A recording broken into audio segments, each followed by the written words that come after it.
acknowledge the leadership of Arewa community that are here. Members of Kwankwaso that are here. The leadership of our party, the New Nigeria People's Party that are here. Your Excellencies, distinguished ladies and gentlemen, let me, on behalf of my humble self and members of my entourage, thank His Majesty for creating time to receive us personally. I very much appreciate that. Especially that we were supposed to come here much earlier, but due to the nature of what we are doing in politics, we couldn't make it.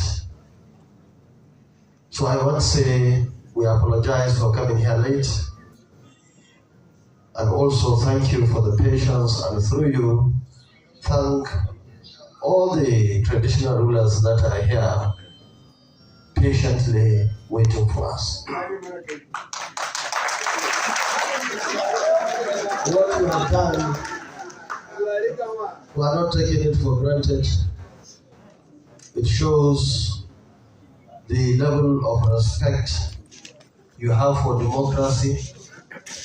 It shows the level of respect you have for our party, and of course, my humble self.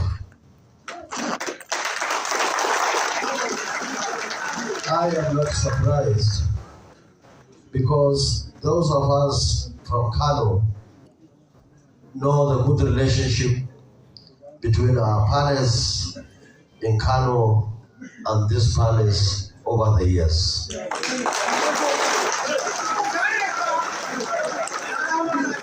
And those of us from Kano have a lot of respect for the palace and for the Ooni himself. I remember those years when our emir had a very, very cordial relationship with this palace. I had reasons as governor to come here. I had reasons as governor to receive so many delegations in Kano from this palace. And since the installation of this present Ooni, he has shown a lot of interest for us in Kano, particularly my humble self. We had many reasons to communicate, and he had many reasons to invite me for quite a number of occasions here. And I'm happy to say, based on that invitation, I was here quite a number of times in Osho State.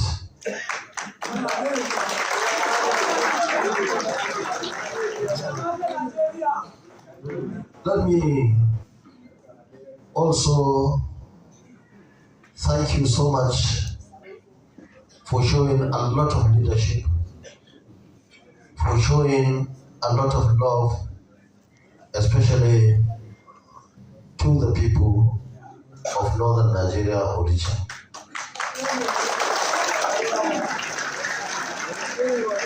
I'm happy to say that the information that we have is that you have done so much to bring in good understanding between all the communities that are living within the borders of your domain.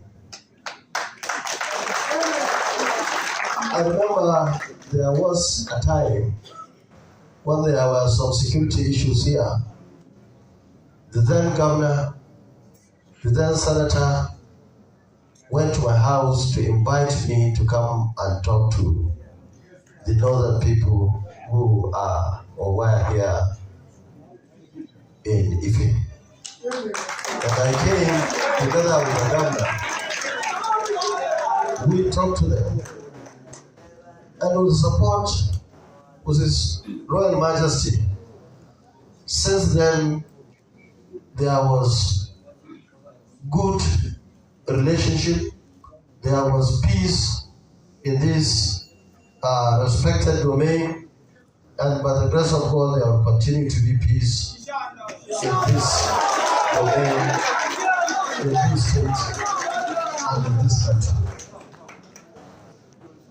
That's why, even after here, I will go and see Saki and have discussion with him to see how we can strengthen that good relationship between the Arewa community and this palace and the people of this land.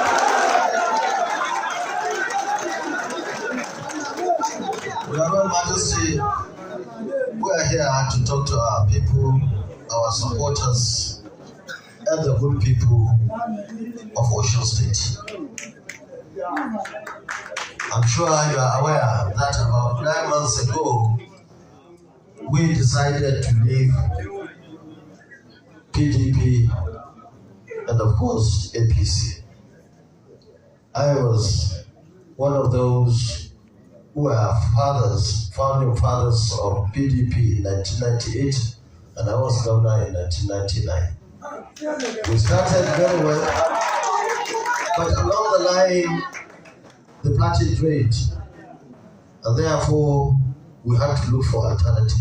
And that was why in 2013 and 14, we formed a progressive party that is now called the APC.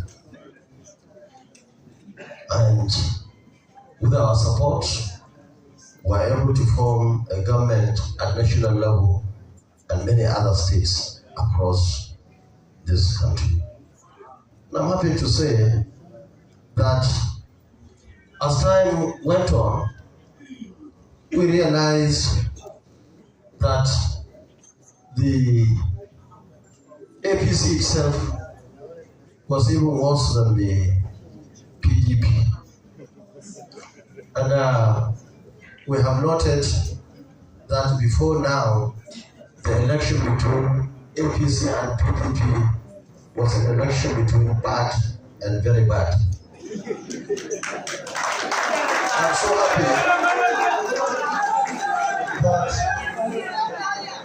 today we have created an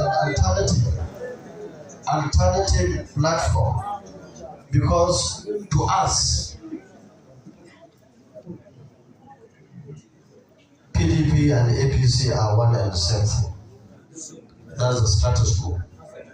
16 plus 8, this 24 years is equal to the economic downturn that we are seeing in this country.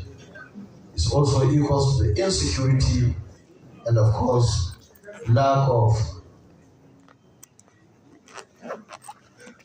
infrastructure that we have across the country, and even the lack of respect that leaders are having for our traditional institution. We in the NNPP have decided to bring real change into this country.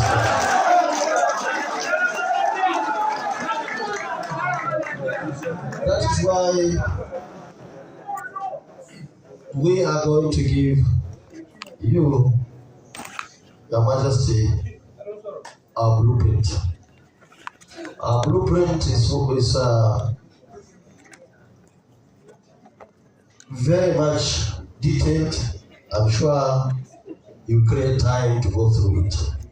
But there are a few places that are very relevant here, especially our program of community participation and law orientation committee.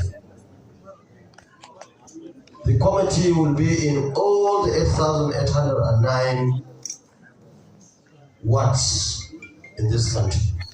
And in the local governments, in the states, and of course at national level. And traditional rulers are adequately represented in all the levels. And federal government under our leadership will fund those committees in all the wards directly from the national funds, of course through legislation. We want to involve our traditional rulers because in our opinion, the states and local governments have failed, and therefore something has to be done. And that was why we started this committee in 1999 in Kano. And because of this committee, I did not leave one dilapidated primary or secondary school or any school in Kano State, because the committees at all levels were working.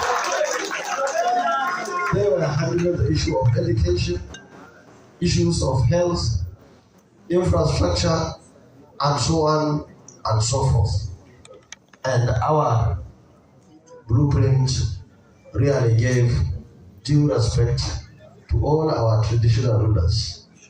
As it was being mentioned, I am personally from the traditional institution of Kano. Even though in politics we are a little bit to the left, and therefore we carry everybody to ensure that there is peace and stability in this country. So also education, this is the second big part of it. We have decided that under our administration, like we have done in Kano, no Nigerian child will be left out of school. And that's why we are building over 500,000 classrooms across the country to accommodate our out of school children. That's why we are going to improve all our tertiary institutions to admit more students and of course improve the quality of education in our tertiary institutions. And that's why we brought in all arrangements to ensure that the strike that we see by ASU and other organizations in our tertiary institutions will be a thing of the past. And that's why we made all arrangements, adequate arrangements, to bring in peace. Your Royal Majesty, there is relative peace here in southern Nigeria, even though we had some instances where we had serious breach of peace. I remember recently I was in O, where there was an attack in a church. And you have these isolated cases in this part of the country. In the north, we had a much bigger problem. Many people today are in the IDPs. Many people today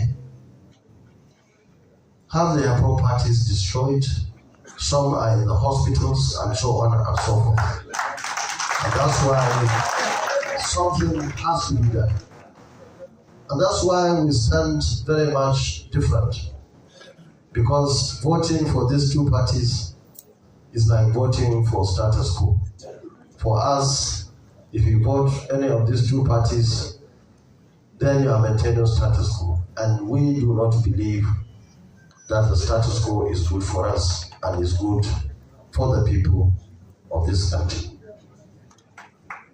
I'm so happy that today we are very strong in northern Nigeria, not because of any ethnic or religious bias, but because they know our capacity to deliver. We have showed it over the years in all the capacities, all the opportunities that we had in the past. That's why now we are going around southern part of the country to talk to our people. And this strength in northern Nigeria is what we are seeing today. That at least 9 out of Northerners that are residing in this part of the country, I'm sure they are members of the NNPP because they believe in us and we also give them all the support and the time.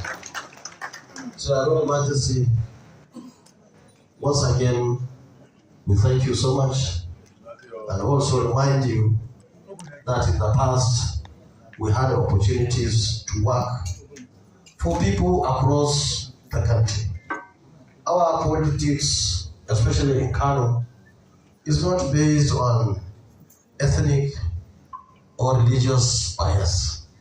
And we have many instances to prove that. I'm sure you remember when I was Deputy Speaker of the House of Reps in 1992-93, we had a candidate from this part of the country, Chief M.K. Abdullah of blessed memory. At that particular time, we were the leaders of SDP at national level, especially in Kano, where the other candidate was from Kano, Bashir Tofa, also of blessed memory. We all lived together with Tofa,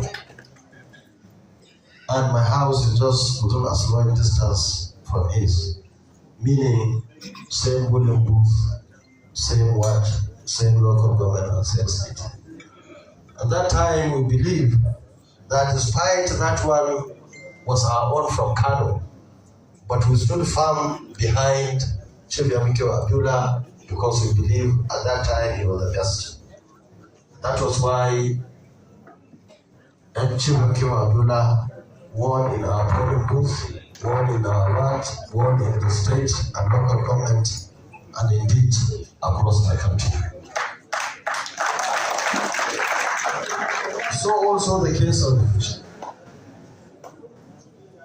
Chief Olusegun Obasanjo.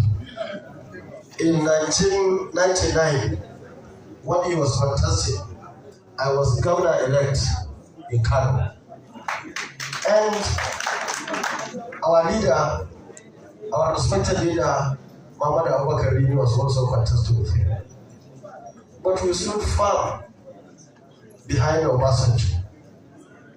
And our own was defeated because we believe under that circumstance, he was the best. We can go on and on. Even during the Shonkan, I was Deputy Speaker, House of Reps, we worked together as a family.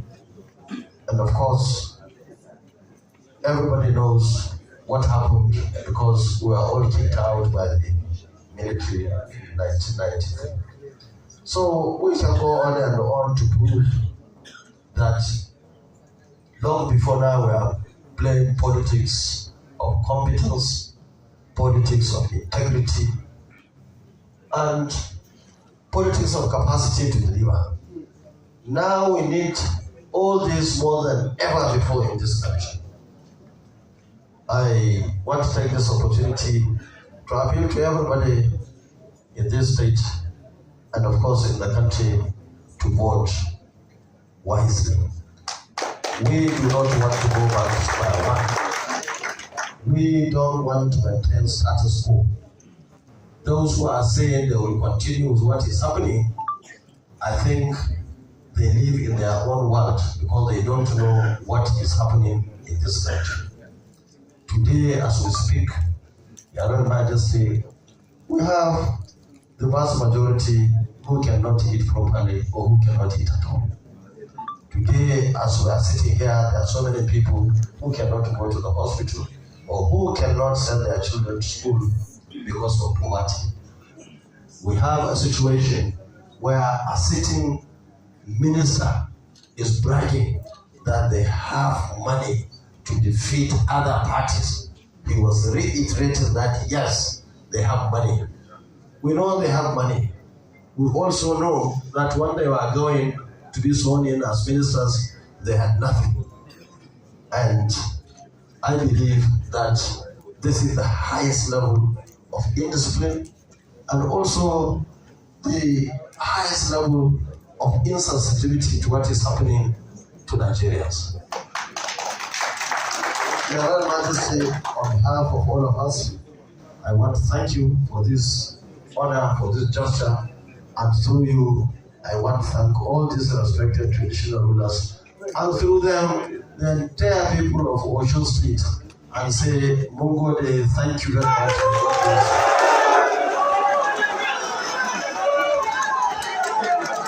Please, thank you very much. We don't want to waste much of our time. At this point, we'll now all listen to his various poems. Please, can you be quiet? Olórí aládé gbogbo ọlọ́fin àdìgbò làwọn.